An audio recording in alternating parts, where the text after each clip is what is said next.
Hello दोस्तों, मैं सचिन अरोड़ा एक बार फिर से आप सभी लोगों का स्वागत करता हूं अरोड़ा एजुकेटर के इस ऑफिशियल यूट्यूब प्लेटफॉर्म पे। So I hope you all are doing great. आप सब बहुत बढ़िया होंगे। आज के इस सेशन में हम लोग बात करेंगे कंप्यूटर अवेयरनेस यानी आईबीपीएस आरआरबी पीओ में जो 40 क्वेश्चंस आपको कंप्यूटर के मिलेंगे उनका लेवल कैसा रहता है, कैसे क्वेश्चंस आप एग्जाम में फेस करेंगे, उसी का एक डेमो आपको यहाँ पर मिलने वाला है। आप यहाँ पर ये भी एनालाइज करिएगा कि आउट ऑफ 40 आपने कितना स्कोर किया। मुझसे पहले क्वेश्चन के आंसर्स करने की कोशिश करिएगा और लास्ट की वीडियो में ये एनालाइज करिएगा कि आउट ऑफ 40 आपने अपनी तरफ से कितने सही आंसर्स दिए। तैयार हैं आज के सेशन के लिए? Very good. देखिए, कंप्यूटर की अगर हम बात करें तो ये एक बहुत स्कोरिंग सब्जेक्ट है। अगर कैंडिडेट्स की बात करें तो वो एक या दो नंबर से ही एग्जाम में रहते हैं और बाद में सोचते हैं कि काश एक या दो नंबर और मिल गए होते तो सिलेक्शन हो जाता आज। ये पूरी कोशिश मेरी यहाँ पर है कि कंप्यूटर में अगर आप full out of full score करते हैं या मैक्सिमम स्कोर करते हैं तो आपकी जो इतनी मेहनत है ना, जो आप लोग कर रहे हैं जीए में, मैथ्स में, रीजनिंग में, इंग्लिश में, हिंदी में, वो सब आप लोग यहाँ पे सक्सेसफुल हो पाएंगे और जॉब को ले पाएंगे जो कि आपकी ड्रीम जॉब है। तो कंप्यूटर में कैसे full out of full score कर सकते हैं? कंप्यूटर का जो पेपर है आरआरबी प्योर क्लर्क में वो मॉडरेट टू टफ लेवल का रहता है, जहां पर कंप्यूटर अवेयरनेस यानी लेटेस्ट टेक्नोलॉजी से क्वेश्चन देखने को मिलते हैं और कंप्यूटर नॉलेज से भी क्वेश्चन देखने को मिलते हैं। तो बेस्ट तरीका ये है कि एक सोर्स को पकड़ के हम लोग बार बार रिवीजन करें। लेकिन हम लोग गलती क्या करते हैं, कई सारे सोर्सेस से पढ़ने की कोशिश करते हैं। कहीं से कोई पीडीएफ ले ली, कहीं से कोई वीडियो देख ली, और फिर एग्जाम जब होता है तो पजल हो जाते हैं कि कैसे रिवाइज करें इन सब चीजों को। तो इसको देखते हुए आप ड्रीम बैच 2.0 से कनेक्ट हो जाइए, जहां पर आपको बेस्ट 55 वीडियोस मिलेंगी, पीडीएफ मिलेगा, मॉक टेस्ट मिलेगा, topic wise concept, topic wise MCQs, सब कुछ इस बैच में आपको अवेलेबल मिलेगा। बस बार बार रिवीजन करने की रिक्वायरमेंट है पीडीएफ की मदद से, और एक बार वीडियोस को देखने की रिक्वायरमेंट है। गारंटीड है कि आप full out of full score कर पाएंगे। कैसे जुड़ सकते हैं इस बैच से? अरोड़ा एजुकेटर एप्लीकेशन को इंस्टॉल करिएगा। आईबीपीएस आरआरबी पीओ क्लर्क का बैच आपको दिख जाएगा। कनेक्ट हो जाइए, एनरोल हो जाइए। किसी भी प्रॉब्लम के रिगार्डिंग आप दिए गए नंबर पे व्हाट्सएप करके भी हमसे कंफर्म या पूछ सकते हैं। तो चलिए आज के सेशन को विदाउट फर्दर एडू डिस्कस करते हैं। ये रहा पहला क्वेश्चन आपके स्क्रीन के सामने। बताइए, which company was not involve in India's 5G spectrum auction?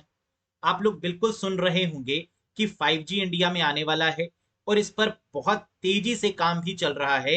Even spectrum का ऑक्शन भी कंप्लीट हो चुका है। तो आप मुझे बताइए कि इनमें से ऐसी कौन सी कंपनी थी जो 5G स्पेक्ट्रम ऑक्शन में इन्वॉल्व नहीं थी? रिलायंस जियो, भारती एयरटेल, वोडाफोन आइडिया, अडानी ग्रुप या बीएसएनएल?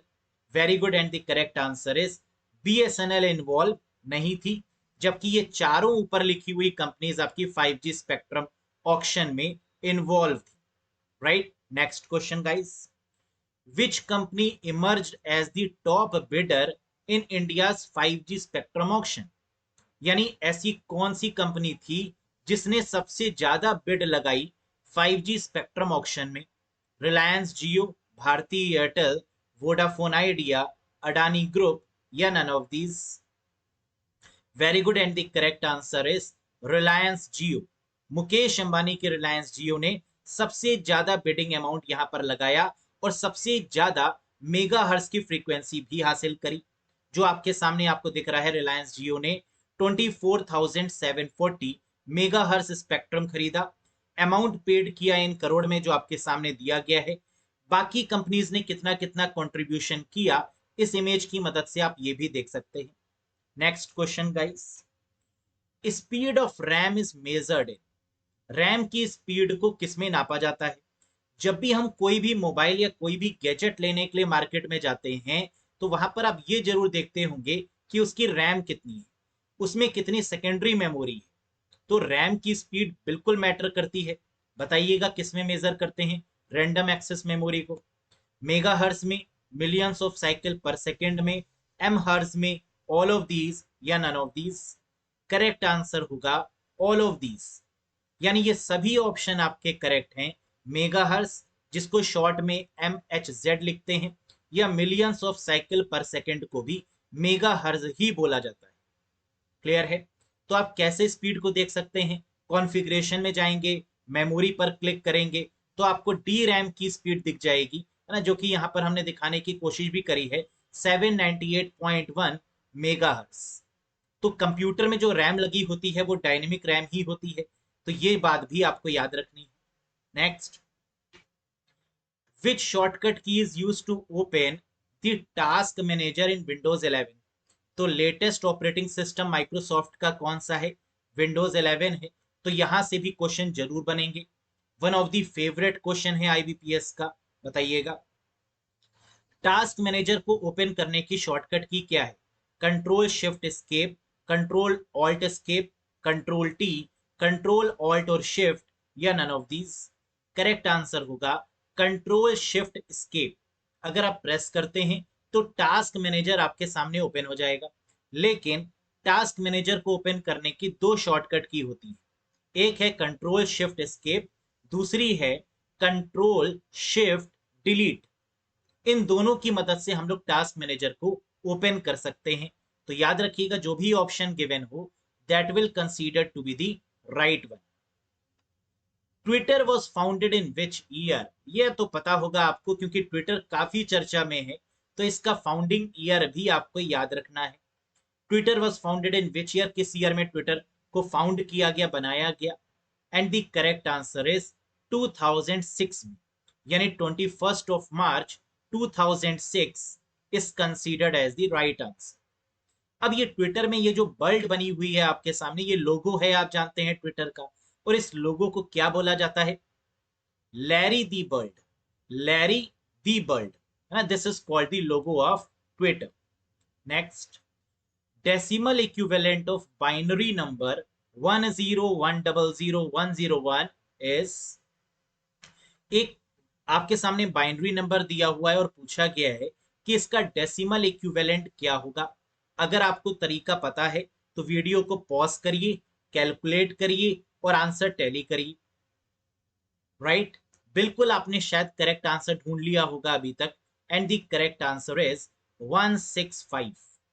कुछ कैंडिडेट्स जिनको नहीं पता है कि ये कैसे कैलकुलेट किया जाएगा, आइए चलिए देखते हैं एक बार how to calculate the decimal number of this binary number. सबसे पहले जो नंबर गिवन है उसको आप लिखिए एज इट इज, लिख लिया आपने। फिर इसके बाद आपको क्या करना है, 1 2 4 8 16, यानी डबल मैनर में डबल करते हुए आपको नंबर्स लिखने हैं। 1 से स्टार्ट करना है, 1 का डबल 2, 2 का डबल 4, 4 का डबल 8, 8 का डबल 16, देन 32, 64, 128। अब आप पूछेंगे सर ये कैसे आया? बाइनरी नंबर का बेस होता है 2, 2 की पावर 0 1, 2 की पावर 1 2, 2 की पावर 2 4, 2 की पावर 3 एंड सो ऑन। यानी 2 की पावर को जब हम ओपन करेंगे तो कुछ यही हमें देखने को मिलेगा जो हमने डायरेक्ट लिखा है। अब पहली इक्वेशन यानी पहली लाइन को दूसरी लाइन के साथ में मल्टीप्लाई करिए। मल्टीप्लाई करने का मतलब कि जीरो वाले तो जीरो हो जाएंगे और वन में एज इट इज आ जाएगा, यानी मल्टीप्लाई करने पर और ऐड करने पर जो रिजल्ट मिलेगा वो क्या होगा? 128 plus 32 plus 4 plus 1 is equals to 165। That is the correct one. समझ में आया? बिल्कुल आ गया होगा। नेक्स्ट क्वेश्चन की तरफ बढ़ते हैं। First super computer of India, India का सबसे पहला सुपर कंप्यूटर कौन सा है? बताइएगा। सुपर कंप्यूटर से क्वेश्चन एग्जाम में जरूर आता है। क्रे 3, हिटैक, S300, परम, आर्यभट्ट या CDC 6600? इंडिया का सबसे पहला सुपर कंप्यूटर है परम, जिसे परम पद्मा के नाम से जाना जाता है। सो दी करेक्ट आंसर इज परम, या परम पद्मा लिखा हो तो वो भी आपका करेक्ट आंसर बनेगा। हमने नीचे लिख भी दिया है, परम पद्मा वॉज इंट्रोड्यूस्ड इन दिसंबर 2002, यानी पहला सुपर कंप्यूटर इंडिया का कब इंट्रोड्यूस हुआ? 2002 में, 2002 में, और इसका नाम था परम पद्मा। सुपर कंप्यूटर की स्पीड को किसमें मेजर किया जाता है? फ्लॉप्स में मेजर किया जाता है, जिसे फ्लोटिंग पॉइंट ऑपरेशंस पर सेकंड बोलते हैं। फ्लोटिंग पॉइंट ऑपरेशंस पर second that is called flops. Next, for HTTP, web server usually run on port number. हम लोग जानते हैं HTTP एक प्रोटोकॉल है, हाइपर टेक्स्ट ट्रांसफर प्रोटोकॉल जिसको कहते हैं। ये किस पोर्ट नंबर पे काम करती है? बहुत आसान है, लेकिन एग्जाम में कभी कभी तो HTTP पूछा जाता है और कभी कभी HTTPS। तो याद रखने वाली बात यह है कि HTTP पोर्ट नंबर 80 पर काम करती है, जबकि HTTPS पोर्ट नंबर 443 पर काम करती है। राइट, एक बार फिर से मैं रिपीट कर दे रहा हूं, HTTP पोर्ट नंबर 80 पर काम करती है और HTTPS पोर्ट नंबर 443 पर काम करती है। अब आप कहेंगे कि सर ये पोर्ट नंबर क्या होता है प्रोटोकॉल का?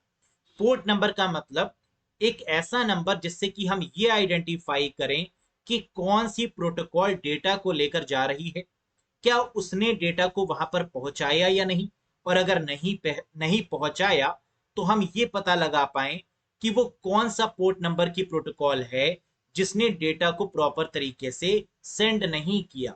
यानी हु इज रिस्पॉन्सिबल, कौन रिस्पॉन्सिबल है? तो ये हम नाम से ही पता लगा सकते हैं या नंबर से। तो नंबर इसलिए हर एक प्रोटोकॉल के दिए होते हैं जिसे पोर्ट नंबर बोला जाता है। तो HTTP का हो गया 80 और HTTPS का हो गया 443। Next, dash in micro processor hold the data required for processing. कह रहा है माइक्रो प्रोसेसर में ऐसा क्या लगा होता है जो प्रोसेसिंग के लिए रिस्पॉन्सिबल होता है? Hold the data required for processing, यानी माइक्रो प्रोसेसर में डेटा को होल्ड करने का काम किसका है? सीपीयू बोले या माइक्रो प्रोसेसर बोले, बात तो एक ही है, क्योंकि सीपीयू बड़ा हो गया और सीपीयू का छोटा फॉर्म हो गया माइक्रो प्रोसेसर। तो माइक्रो प्रोसेसर में डेटा होल्ड कहाँ करेंगे? सर मेमोरी में करेंगे। और सीपीयू के पास जो मेमोरी है वो कौन सी है? रजिस्टर है। So the correct answer is register. समझ में आया? एक बार फिर से समझो, डेटा को होल्ड करने की बात की जा रही थी, किसमें? माइक्रो प्रोसेसर में, यानी सीपीयू में। तो सीपीयू के खुद के पास जो मेमोरी है वो रजिस्टर है, तो डेटा होल्ड कहाँ होगा? रजिस्टर में। फिर डेटा को प्रोसेस करवाया जाएगा सीपीयू की मदद से। समझ में आया कुछ? Very good. Which protocol breaks the data into small packet over the internet? कह रहा है ऐसी कौन सी प्रोटोकॉल है जो ब्रेक करता है डेटा को पैकेट्स में, यानी जो भी हम लोग भेजते हैं इंटरनेट के ऊपर या जो भी इंटरनेट पर ट्रैवल करता है उसको पैकेट में डिवाइड करने का काम किस प्रोटोकॉल का है? UDP, STTP, FTP, TCP IP या डीएनएस? करेक्ट आंसर होगा टीसीपी आईपी का काम है किसी भी डेटा को पैकेट्स में डिवाइड करके भेजने का।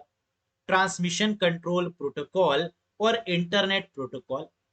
Next, the left as well as the right side of the paragraph will be aligned except for the last line is called। बहुत प्यारा क्वेश्चन है। कह रहा है हम लोग जानते हैं किसी भी पैराग्राफ को जब हम लोग टाइप करते हैं तो वहां पर लेफ्ट और राइट साइड बिल्कुल अलाइन होना चाहिए प्रॉपर तरीके से। ये एश्योरेंस किसके थ्रू आती है? Left alignment, right alignment, centre alignment, justify alignment या नन ऑफ दीज? तो ये है आपका जस्टिफाई अलाइनमेंट, जो राइट और लेफ्ट दोनों साइड से जस्टिफाइड मैनर में यानी साइमल्टेनियस मैनर में डेटा को अरेंज करता है। तो पैराग्राफ आप देख रहे हैं, जस्टिफाई किया तो कोई भी लाइन भाग नहीं रही है, पूरे तरीके से अलाइन है, राइट साइड में भी और लेफ्ट साइड में भी। Next, malware that logs user data and demand payment of money to a specific account for unlocking the data is called। कह रहा है उस malware का नाम बताइए जो किसकी डिमांड करता है? पेमेंट की। तो पेमेंट की जो डिमांड करता है वो है रिश्वत लेने वाला, यानी फिरौती लेने वाला, यानी रैंसमवेयर। रैंसम मतलब फिरौती, और यही तो है वो मैलवेयर जो किसी भी फाइल और फोल्डर को लॉक कर देता है सिस्टम में, फिर कहता है इतने डॉलर दो तब इसको अनलॉक करेंगे।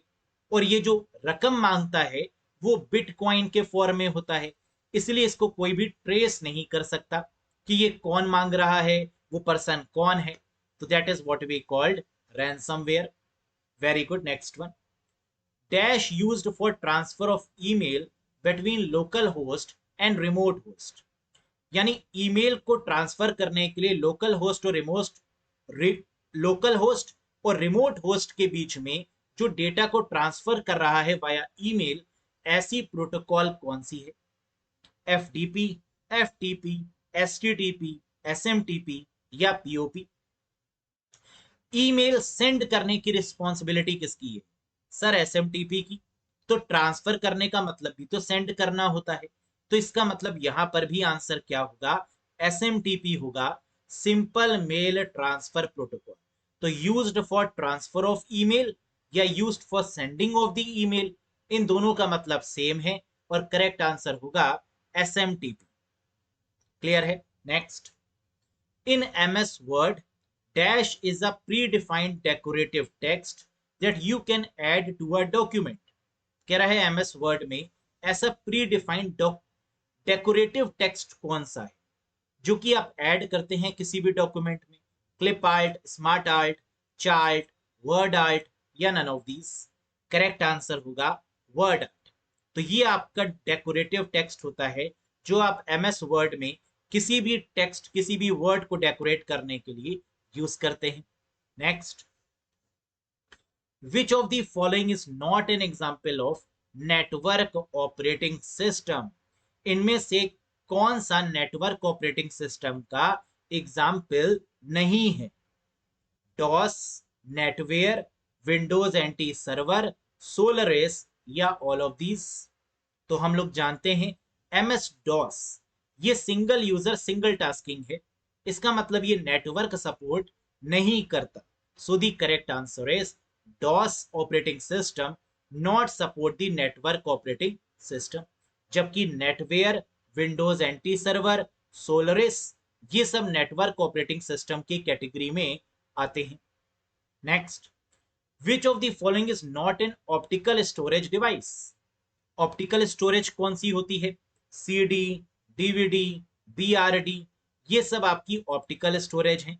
इनमें से ऑप्टिकल स्टोरेज कौन सी नहीं है? यूएसबी ड्राइव, यानी पेन ड्राइव इसको बोल सकते हैं, मेमोरी कार्ड इसको बोल सकते हैं। तो ये आपकी ऑप्टिकल स्टोरेज नहीं है। जबकि DVD, digital versatile disc, Blu-ray disc या कॉम्पैक्ट डिस्क ये आपकी ऑप्टिकल स्टोरेज में काउंट की जाती है। Next, the type of memory which is fast and temporarily stores the data which are immediately required for use is called। कह रहा है ये एक ऐसी मेमोरी है जो बहुत फास्ट है, बहुत तेज है, लेकिन टेम्परेरी है। तो हम जानते हैं कि फास्ट भी और टेम्परेरी भी है, इसका मतलब जो बात हो रही है वो रैम की हो रही है। So the correct answer is random access memory which is fast, which is temporary and store the data which are immediately required for use is called RAM। Next, a dash is a collection of series of digital audio file that are made available for downloading or listening via the internet। IBPS का one of the famous question, बहुत trending question है और ये question पूछता जरूर है। तो जरा सोचिए इसका आंसर क्या होगा। ये collection of series of digital audio files हैं, यानी ऑडियो फाइल्स हैं, सिर्फ वीडियो नहीं, ऑडियो फाइल्स। क्या बोलते हैं इनको? वेबसाइट, यूनिकास्ट, ब्रॉडकास्ट, मल्टीकास्ट या podcast? Very good, and the correct answer is podcasting बोलते हैं, या podcast is a collection of series of digital audio files. जैसे गूगल का अपना भी पॉडकास्ट है ना, बहुत फेमस है, वहां आप किसी को भी सुन सकते हैं, है ना। वहां पर ऑडियो सिर्फ आपको देखने को मिलती हैं जो कि डिजिटल ऑडियोज होती हैं, that is called podcasting. Next, what is the daily limit for email sending end Gmail? क्या लिमिट है डेली जीमेल मेल्स को सेंड करने की? What is the daily limit, यानी डेली आप कितने मेल सेंड कर सकते हैं जीमेल की अगर बात करें तो? 100 मेल्स, 400 मेल्स, 500 मेल्स, 1000 मेल्स या 5000 mails? Very good, and the correct answer is 500 mails. तो डेली सेंड करने की जो लिमिट डिसाइड की गई है जीमेल की तरफ से वो है 500 मेल्स की। Next, TV remote uses dash type of wave. जो टीवी का रिमोट होता है या जो एसी का रिमोट होता है या जितने भी रिमोट होते हैं वो किस तरीके की वेव का इस्तेमाल करते हैं? Radio waves, microwaves, ultraviolet waves, infrared waves या एक्सरे? करेक्ट आंसर होगा इंफ्रारेड वेव्स। जो आपका वायरलेस माउस है, वायरलेस कीबोर्ड है, कोई भी रिमोट है, उससे निकलने वाली जो रेज होती हैं, जो वेव्स हैं, these are called infrared waves. Next, a software that lies between the operating system and the application running on it is called?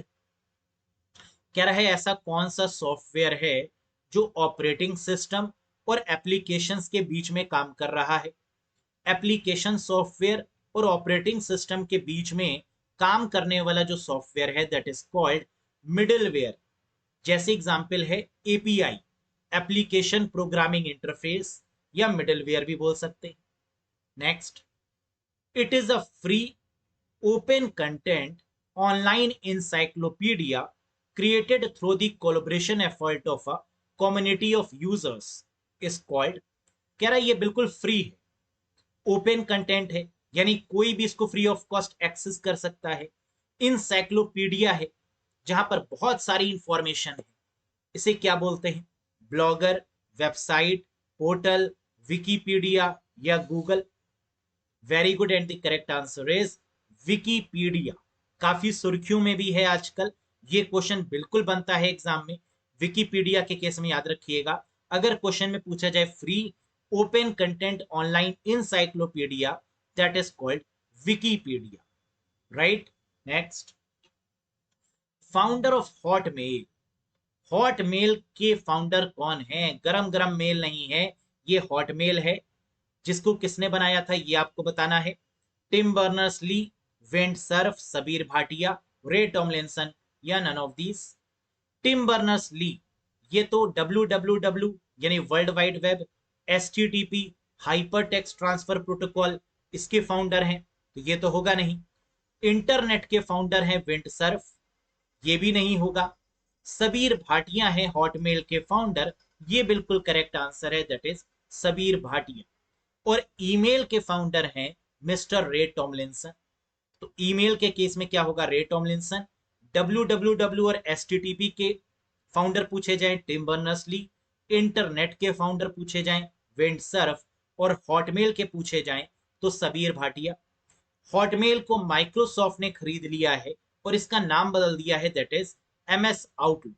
तो ये भी क्वेश्चन एग्जाम में आता है कि हॉटमेल का नया नाम क्या है, तो that is Microsoft outlook is the new name of Hotmail. Clear है, समझ में आया? तो ये है मिस्टर सबीर भाटिया, है ना, आप देख सकते हैं। Cell phone communication is a, cell phone है ना, जिस पर हम लोग लगे रहते हैं दिन भर, जिन पे बातें आप करते रहते हैं लगातार, इस तरीके की कम्युनिकेशन को क्या बोलते हैं? Full duplex, full simplex, simplex, half duplex या नन ऑफ दीज? बिल्कुल सही, and the correct answer is full duplex. यानी full duplex mode of communication है, जहां पर आप सेंड भी करते हैं, रिसीव भी होती है, रियल टाइम पर कम्युनिकेशन होती है, तो that is called cell phone communication is full duplex mode of communication. Next, the inside of the CRT यानी inside of the cathode ray tube is coated with what material?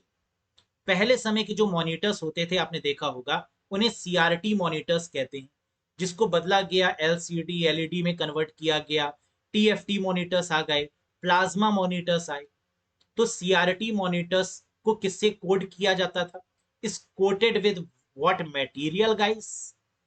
Fluorescent powder, no coating, phosphorus, multiple tubes या silicon? Correct answer होगा phosphorus, यानी third one is the correct one. आप देख सकते हैं यहाँ पर फॉस्फोरस कोटेड स्क्रीन यहाँ दिया हुआ है, ग्रीन कलर की स्क्रीन दिखी हुई है आपको, that is this is phosphorus coated screen. Next, the software that is offered for free but has to be paid for additional features are called? बहुत प्यारा क्वेश्चन है और कैंडिडेट इस क्वेश्चन को जरूर गलत करते हैं। आप भी कोशिश करिए सही करने की। पहले क्वेश्चन को समझते हैं। कह रहा है the software that is offered for free वो सॉफ्टवेयर जो बिल्कुल मुफ्त दिया जा रहा है। आप कहेंगे सर फ्रीवेयर है, कहानी में ट्विस्ट है, but has to be paid for additional feature. लेकिन अगर उसके एडिशनल फीचर्स को हमें यूज करना है तो उसके लिए प्रीमियम लेना पड़ेगा, है ना। है तो वो फ्री, लेकिन एक लिमिट तक, उसके बाद वो प्रीमियम हो जाएगा। तो इसका मतलब ऐसा सॉफ्टवेयर फ्री प्लस प्रीमियम का कॉम्बिनेशन है, that's why it is called freemium. So the correct answer is second one, free plus premium is equals to freemium. समझ में आया। तो कई सारे सॉफ्टवेयर हम लोग देखते हैं जो स्टार्टिंग में तो फ्री ऑफ कॉस्ट होते हैं, लेकिन बाद में अगर कुछ एडिशनल सर्विसेज हम लेना चाहते हैं तो हम उसको ले सकते हैं, वरना टोटली एज अ फ्रीवेयर भी यूज कर सकते हैं। लेकिन ऐसे सॉफ्टवेयर को फ्रीवेयर नहीं, फ्रीमियम कहते हैं। तो आप कहेंगे सर फिर फ्रीवेयर कौन से हुए?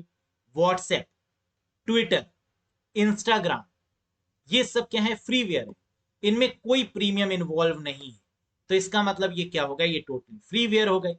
लेकिन अगर आप प्रीमियम का यूज कर रहे हैं तो पहले फ्री है फिर प्रीमियम सर्विस है, right. Next, WordPress can be called as, WordPress क्या है? स्टैटिक वेबसाइट है, ई कॉमर्स वेबसाइट है, डायनेमिक वेबसाइट है, कंटेंट मैनेज्ड वेबसाइट है, या नन ऑफ दीज है? बताइए। वर्डप्रेस क्या है? कंटेंट मैनेजमेंट सॉफ्टवेयर है या कंटेंट मैनेजमेंट वेबसाइट है। यू कैन से सीएमएस भी बोलते हैं इसको, content management system. So this is what we called fourth one, content managed website is WordPress. Next, the length of IPv6 addresses. IP address दो तरीके के होते हैं, एक IPv4 और एक IPv6। IPv4 32 बिट का, जबकि IPv6 128 यानी 128 बिट का होता है। So the correct answer is 128 bit. Next, it is a technique that makes the RAM appear larger than it is. कह रहा है ये कौन सी टेक्निक है जिसमें रैम का जो साइज है वो बड़ा किया जा सकता है, या ऐसा सोचा जा सकता है, ऐसा इल्यूजन क्रिएट किया गया है कि रैम का साइज बड़ा हो गया है। ये किसके थ्रू होता है? Byte mapping, primitive multitasking, ROM RAM, या virtual memory? Very good, and the correct answer is virtual memory. Virtual memory में क्या होता है कि रैम कुछ स्पेस को उधार मांग लेता है हार्ड डिस्क से, और हार्ड डिस्क कुछ स्पेस दे देती है रैम को। जब रिक्वायरमेंट होगी तो रैम उस स्पेस का यूज कर लेगी, और इसी कॉन्सेप्ट को बोलते हैं virtual memory. The illusion of having the larger memory, यानी रैम को लगता है मेरे पास ज्यादा मेमोरी है, this is called virtual memory. Next, vendor created program modifications are called. Very very important question. इस क्वेश्चन की खास बात यह है कि अगर आप इस क्वेश्चन को नेट पर सर्च करेंगे, ऑनलाइन सर्च करेंगे, तो आपको अलग अलग आंसर मिलेंगे। कहीं पर आपको लिखा मिलेगा पैचेस, कहीं पर मिलेगा फिक्सेस। अब कैंडिडेट कंफ्यूजन में आ जाते हैं कि सर या पैचेस सही होगा या फिक्सेस सही होगा। अगर ऑप्शन में सिर्फ पैच गिवन है तो पैच सही होगा, अगर ऑप्शन में सिर्फ फिक्सेस गिवन है तो फिक्सेस सही होगा, और अगर दोनों गिवन है तो फिक्सेस सही होगा। क्यों? क्योंकि पैच का नाम बदल के पैच वर्ड को अपग्रेड करके कर दिया गया है फिक्सेस। आप कह रहे हैं सर ये तो समझ में आ गया, लेकिन क्वेश्चन समझ में नहीं आया। आओ समझते हैं। कह रहे वेंडर क्रिएटेड प्रोग्राम, किसी ने एक प्रोग्राम बनाया, एक सॉफ्टवेयर बनाया, मॉडिफिकेशंस जिसमें कुछ चेंजेस करी, उस चेंजेस को क्या बोला जाता है? तो हमने कहा या तो पैचेस बोला जाता है, लेकिन अब इसको फिक्सेस बोला जाता है। जैसे आप लोग देखते हैं फ्लाइट में अगर कोई गड़बड़ी आ जाए, एरोप्लेन में अगर कोई गड़बड़ी आ जाए, तो उसको नीचे बैठे हुए पर्सन जो इंजीनियर्स होते हैं वो सही कर लेते हैं। तो इसका मतलब बग को रिमूव कर दिया गया है, उसमें मॉडिफिकेशंस कर दी गई, उसमें बदलाव कर दिए गए।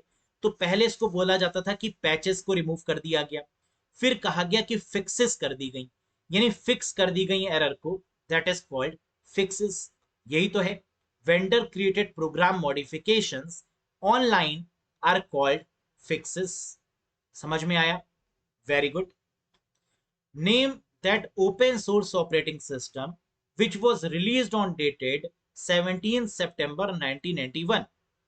कह रहा है एक ऐसा शानदार ऑपरेटिंग सिस्टम है जो कि फ्री ऑफ कॉस्ट है, ओपन सोर्स है, जिसमें एडिटिंग भी की जा सकती है, बदलाव भी किया जा सकता है। रिलीज किया गया है उसको 17 सितंबर 1991 में। ऐसा ऑपरेटिंग सिस्टम कौन सा है? Unix, Linux, Windows, Mac operating system या एंड्रॉयड? बिल्कुल सही करेक्ट आंसर होगा लाइनेक्स ऑपरेटिंग सिस्टम, जो कि ओपन सोर्स भी है और 17 सितंबर 1991 में रिलीज किया गया। क्लियर है? Next, wifi speed is measured in. Wifi मतलब वायरलेस फिडिलिटी, इसकी फुल फॉर्म क्या है? वायरलेस फिडिलिटी है। और वाईफाई की स्पीड को किस में नापा जाता है? हर्ज में, बीपीएस में, एमबीपीएस में, एमबीपीएस में या आरपीएम में? And the correct answer is mega bit पर सेकेंड, यानी एमबीपीएस करेक्ट आंसर होगा। अब कुछ कैंडिडेट कहेंगे सर कैपिटल बीपीएस क्यों नहीं हुआ, ऊपर वाला क्यों नहीं हुआ? क्योंकि मेगा बाइट पर सेकेंड है कैपिटल बी और स्मॉल बी है मेगा बिट पर सेकेंड। तो यही तो हम लोग बोलते हैं ना, कितने एमबीपीएस की स्पीड आ रही है? 10, 20, 30, 40, 50, है ना, कितने एमबीपीएस की speed. Next, in context of internet the number of bits transferred by a channel per unit time is called. बताइए, बहुत शानदार क्वेश्चन। कह रहा है इंटरनेट के कॉन्टेक्स्ट में the number of bits transferred by a channel, कितनी बिट्स ट्रांसफर की जा रही है एक चैनल के थ्रू एक समय में, दैट इज कॉल्ड। जैसे आपने पाइप देखा होगा जिससे पानी निकलता है ना, इसमें कभी कभी धीरे धीरे पानी आता है, कभी फोर्स में पानी आता है जब मोटर चला देते हैं तो, है ना, तो यही तो है bandwidth. This is called what? Bandwidth. कितनी तेजी से पानी आ रहा है, कितनी तेजी से डेटा जा रहा है, कितनी तेजी से इसकी फ्रीक्वेंसी है ना, दैट इज कॉल्ड बैंडविथ, यानी स्पीड भी कह सकते हैं कभी। तो in context of internet the number of bits transferred by a channel per unit of time is called its bandwidth, its speed. In MS Excel, what is the keyboard shortcut for creating a chart from the selected cell? बताइए। कह रहा है Excel sheet में ऐसी कौन सी shortcut की है जिसके थ्रू हम चार्ट को क्रिएट कर सकते हैं? बस की दबाई और चार्ट हाजिर हो गया। And the correct answer is F11। जैसे ही आप F11 प्रेस करते हैं, चार्ट कहता है जो हुक्म मेरे आका, मैं आ गया आपके सामने, है ना, that is F11। Next, what is the shortcut key to create a copyright symbol in MS Word? MS Word में अगर आपको कॉपीराइट सिंबल इंसर्ट करना है तो कौन सी शॉर्टकट की का इस्तेमाल करेंगे?